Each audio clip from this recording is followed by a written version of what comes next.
Okay, hello everybody and welcome to our GM showcase session. We've got a half an hour session and we're going to aim to show you a little bit about social prescribing in Greater Manchester.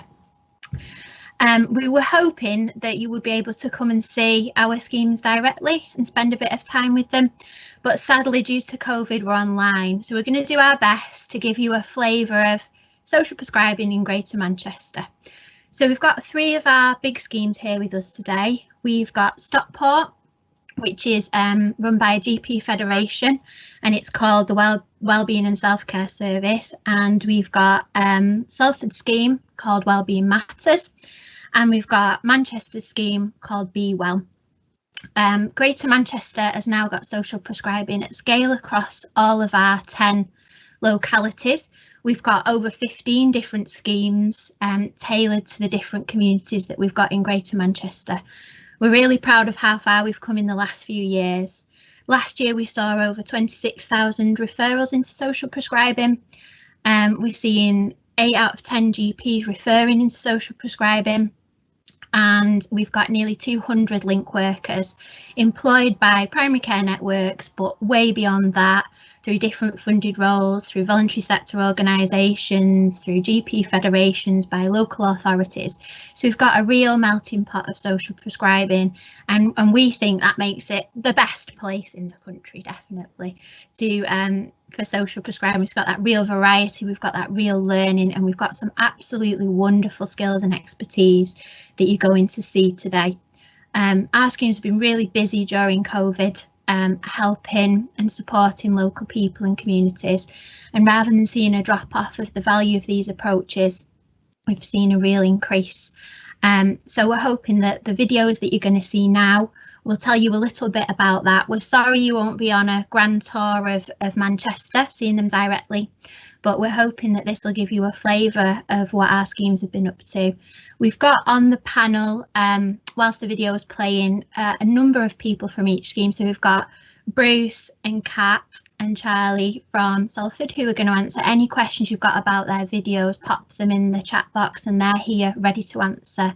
And we've got Heather and Francesca from Manchester, and we, due to some technical problems, we're awaiting hopefully our representative from Stockport, but we're going to do our best to answer any questions you've got as we go along.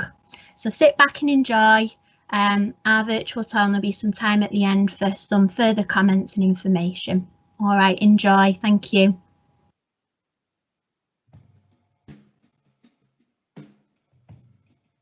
Welcome to Wellbeing and Self-Care, run by Stockport's GP Federation Viaduct Care. We provide social prescribing for Stockport's 36 GP practices and over 300,000 patients. We are proud of working as a team around the place. The kind of support that we offer is things, it can absolutely vary from support for benefits and housing to the support for people with low-level mental health problems. It can be support for their long-term physical health condition like diabetes or COPD, so a whole host of different issues. With the GP, you'll only get a 10-minute appointment, but with our service, we spend 45 minutes to an hour working with people to help them take the steps they need to make a difference in their life. We received the most referrals ever in April 2020, supporting nearly 900 people. COVID's had, as we all know, a massive impact on each community. We've seen so many rises in social isolation, higher anxiety, depression, stress, money issues, caring responsibilities, bereavement. Of the 4,300 referrals received between April 2020 and January 2021, nearly 3,000 have been for mental health support. What we have seen is that, you know, the pandemic has massively affected those people who already had underlying conditions, and it's magnified that. And also we've seen people in those deprived areas who have been out of work, you know, have been affected by their children not being in school, and therefore they've not had access to those free school meals. We refer patients where we think that the social prescribing team would be helpful and would benefit those patients. Essentially, there are a large group of patients where the solution isn't medication. They've reduced pressure in terms of frequent attenders who would get in touch often just for a chat. This patient has in the past presented multiple times to emergency services, in particular A&E. Person has racked up over 500 attendances at A&E, and actually since that patient has been engaging with the social prescriber, and this patient struck up a wonderful relationship with one of the social prescribers, they've not been to A&E since then. We have learned a lot from working with mutual aid groups. We've made this little hub, so we've got almost a spreadsheet of the area, and each street has a designated volunteer who then looks after the well-being of that street. She's helped me with everything from, cutting past hedges so people can social distance on the footpath, to helping an elderly lady who was massively in crisis and getting her that adult social care support that she needed. So yeah, it's little and large and everything in between. Just Stockport working together. Around the places, it's actually quite unique to Stockport. It brings together all the different voluntary and community sector services. The idea really of Team Around the Place is to reduce the demand on services, GPs and hospitals, whilst having a knowledge of them all. Without the knowledge and kind of somebody pulling these localities together, then everything can just be kind of a little bit working on their own without knowing what the next neighbourhood's doing or the next person on the next street's doing, that they might be doing something really important. The social prescribing has such an impact, a positive impact. We all kind of get together and share ideas or problems and try and find solutions to those. We're addressing inequalities by all working in partnership. We work with the TAP members, the community and the commissioners, identifying gaps. We are making a difference to people's lives, building confidence and peer support to help people get out again and get better mentally and physically. I think the hardest part is the isolation and having complex needs for both mental and physical. It's almost as if I've not wanted to disturb anybody at the NHS. He introduced me to wellbeing techniques that I can use to help me feel better in myself. Also, he helped me work through my list of priorities of things I was worrying about, and he maintains them calls either fortnightly or monthly, depending on what I request. Helps me signpost me to different services. He introduced me to the fibromyalgia group. It has been a lifeline. So I'm continually working with my confidence to keep going out, but helping prioritise what I need to do, making a sort of timetable for my week, and helping me stick to that routine. The thing that has most impressed me with the group and the approach that Viaduct Care takes is that you keep it simple and you keep it with a pragmatic approach to dealing with small stuff to help gain control of the big stuff. It's a new way of looking at things. When would you ever get 5 patients being able to sit with a physio consultant? It's a huge different way of looking at it, which could be very cost effective and actually help a lot of people. One of the really good things about the social prescribing services has been that they have been really good at offering continuity, and often it is the same person that they're dealing with. And often what we don't always have access to is that kind of early warning system of, when is a patient starting to to go off. You know, when are their medical problems getting to the point that actually it's having real impact on their lives, and that we need to help them. And actually, the more people we can have who are in contact with those patients regularly and can feed back to us, then the quicker we can pick people up when they are deteriorating, and hopefully intervene earlier to help them and I guess reduce medical service use. It's made a huge difference, you know, from a medical point of view, from a resource point of view, thousands and thousands of pounds that have been saved, but more importantly, you know, than that, time that has been saved to be able to focus on kind of recently people who've been getting sick with the pandemic. Welcome to Wellbeing Matters in Salford, linking statutory health and care services to a supported voluntary, community and social enterprise sector. Wellbeing Matters is a partnership of VCSE organisations led by Salford CVS, and it provides both the social prescribing pathways through link workers, which we call community connectors, but also supports the infrastructure that supports that social prescribing, or the ecosystem of voluntary sector and community activities. We support anybody that's referred through primary care into Wellbeing Matters through a one-to-one person-centred conversation, which helps somebody find the right way to deal with their issue or problem, whether that be a physical or social or welfare need.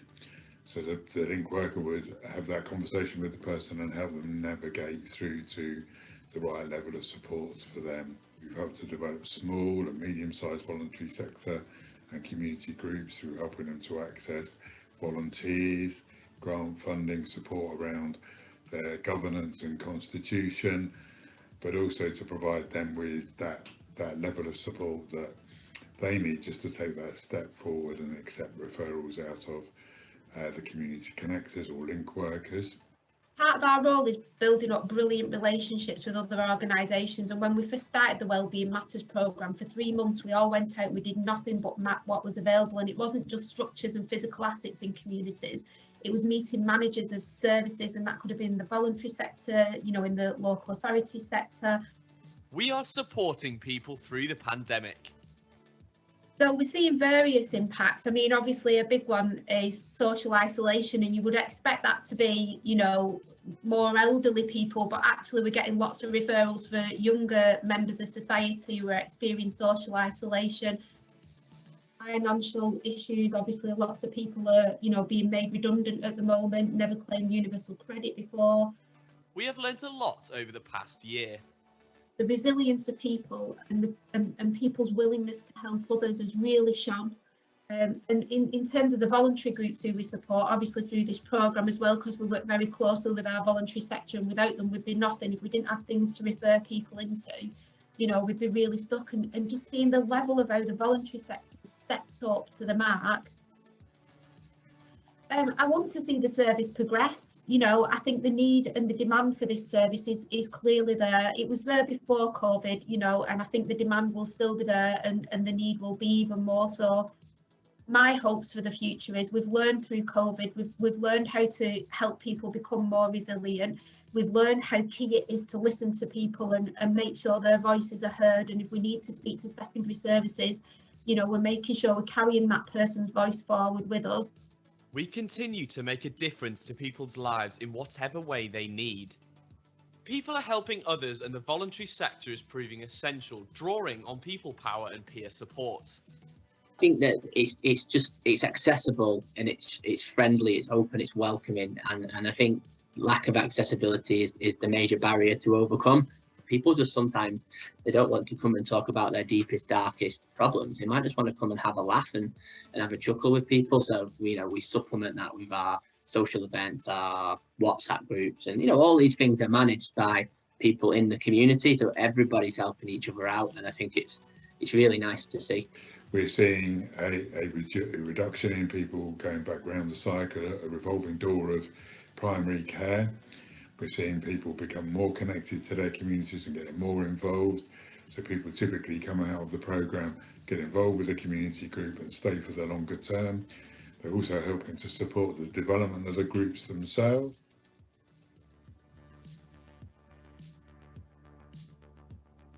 Welcome to Manchester Be Well, a large social prescribing scheme supporting 7,000 people across the city.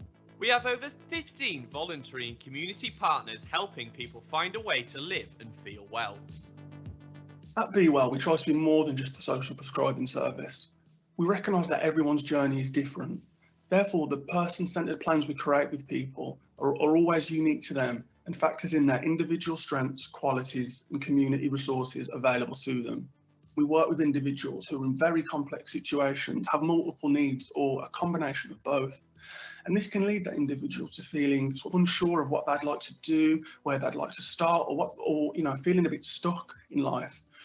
So in these cases, what we can often do is offer a safe space for that individual to explore at their own pace. So when I first came to Be Well, I was up against my mental health going in a downward spiral. My home life was just not happy. I was hoarding and I wasn't cleaning, and my children were really unhappy. Coming to Be Well, I felt at one of my lowest points that I didn't think I'd be able to drag myself out of. The help I received was money issues around me losing my job because of the pandemic. I also got pinpointed help for my mental health issues and the things that happened to me in the past.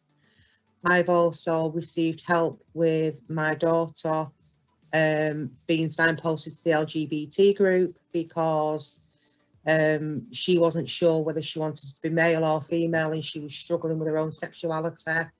I even got help with my youngest, who had temper tantrums and was violent. Right now, I feel better than I have done in a long time. My children can see how happy I am now to what I was 12 months ago, maybe a bit longer. Right now, I feel like nothing can bring me down, no matter what it is. We have adapted our service during the pandemic. We adapted really quickly back in March last year. Social prescribing traditionally is around kind of behaviour change and getting people where they want to be in their life, coaching and motivating along the way and connecting them into different services that will help them with what they want to achieve in their life.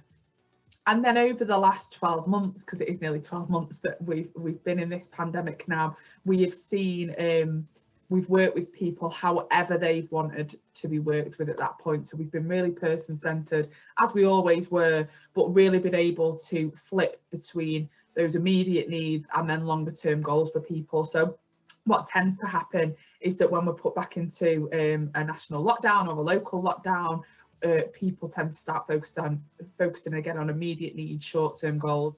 We take referrals from any organisation in Manchester. For instance, a number of services had to unfortunately close or became inaccessible to people in Manchester. So for Be Well to remain a constant, stable support for people during such an unstable, chaotic time was really, really important. And this was reinforced from feedback that we received from clients we work with. So, for example, workers from Be Well at times have helped with medication collection and deliveries, the deliveries of food parcels, and also currently are helping with the vaccine rollout schemes across the city. We support people in areas of high deprivation.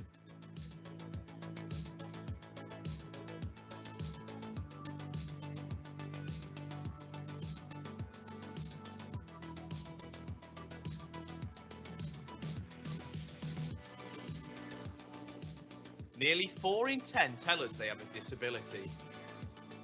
So we've definitely noticed kind of a widening in inequalities with the people that we work with, from things like digital exclusion. So those parents that are having the children at home again, like they did last year, have they got access to laptops? Are they able to access services because they're able to log on to Zoom? Also people, children that are on free school meals and parents struggling more because they've got them at home more. How can we make sure that they're supported and connected in to have the food that they need to survive? More than 1 in 3 people we support are from black and minority ethnic backgrounds. and how can we support them to make sure that they're included in COVID support plans and what they need for their life. We've definitely noticed an impact and are working on that in multi-agency teams in some of our neighbourhoods with local residents to understand what they need and the impact that it's having. So we're definitely seeing those inequalities widen. I think the most important thing about social prescribing, and I speak for Be Well, but also my colleagues all over Greater Manchester, we're really fluid in how we respond to what people need and what communities need at that point. So pretty much anything you ask a social prescribing service to do, we'll be able to do. And we are led by the needs of the people that we work with. We don't dictate to them what they need or what they're doing. We are looking forward to a post-pandemic future. We're really looking forward to getting back into community venues and actually picking up face-to-face work with our clients again. We also want to be there for the City of Manchester to help with the rebuild process once we move past the pandemic and things start to begin returning back to normal. We want to be there to sort of support people with building their confidence around community engagement and accessing different services across Manchester. Greater Manchester is working together to better support our people and communities. We know that our lifestyles, where we live, our work, our money and the social connections we make most affect our health and well-being. That's why we are prescribing people local support and activities, improving health and well-being and the lives of our residents. Find out more at gmhsc.org.uk.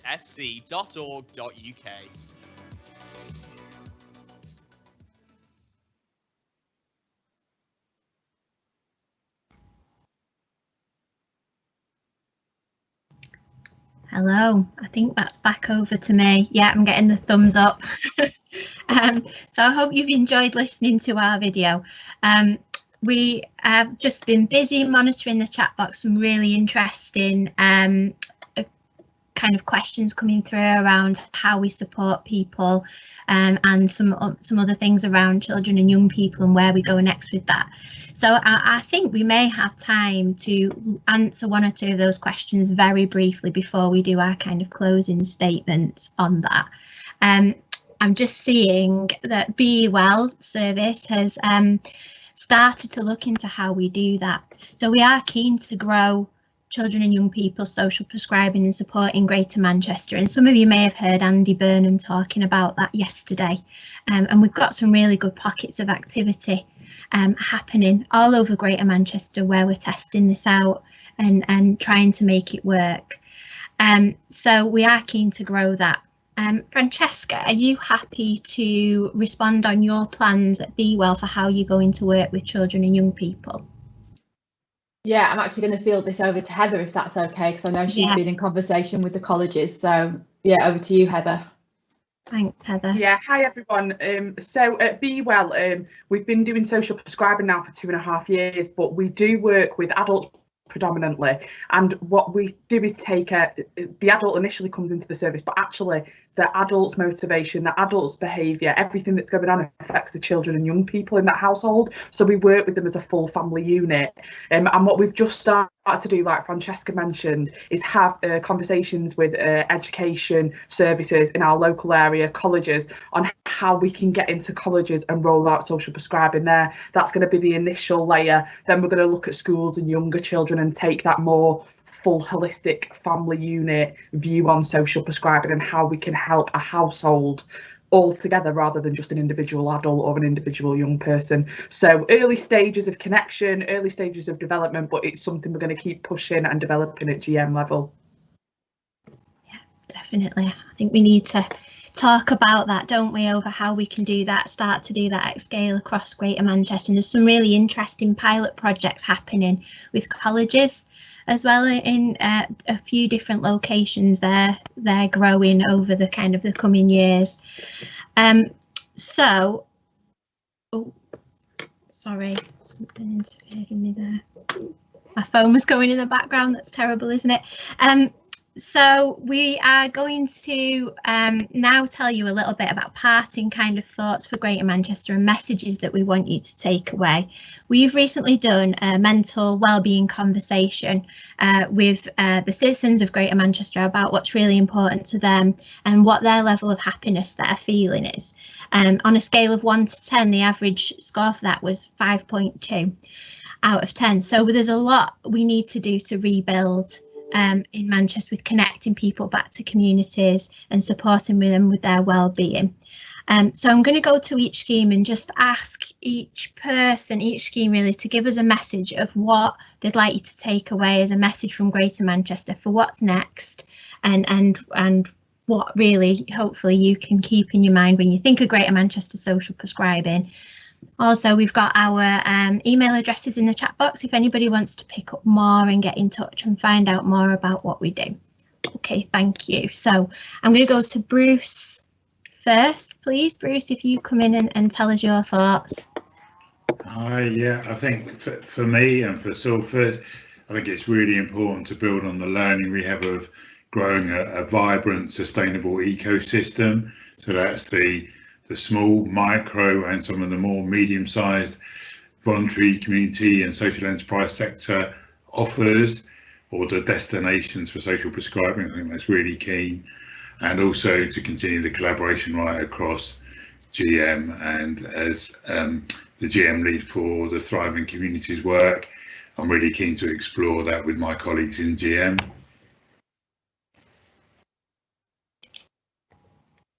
Thank you, Bruce. That's great. Francesca, you were going to come in from Manchester from a Be Well point of view. Yeah, and I guess it's already been mentioned in the chat, but I think for us what's been really key is the importance of people in this, speaking to the end users, getting their views on the service, and kind of the power of people partnership. So working with those smaller BCSE organisations, like Bruce said, getting some real insight so that we can really truly deliver a good social prescribing service that people want is really key for us. Yeah. Thank you, Francesca. And our other Francesca from Stockport, if you'd like to come in from a Stockport perspective. Hi, yes, thank you. Thanks, Sophie. So, yeah, I mean, just to echo what the other services have said, really, we've really seen how social prescribing has come into its own, especially through the pandemic. And a big area of interest for us is around mental health and well-being. And we're working with our primary care networks to try and embed a bit more of a robust mental health model. And I think that's something that we're really, really excited about.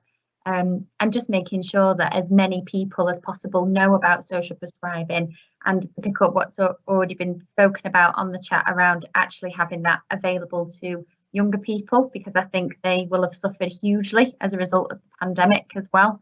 So we just want to make sure that we can get it into every corner of Stockport and GM and make sure that we're singing and dancing about it and people can take up that offer of support that's available, because it's an absolutely fantastic service.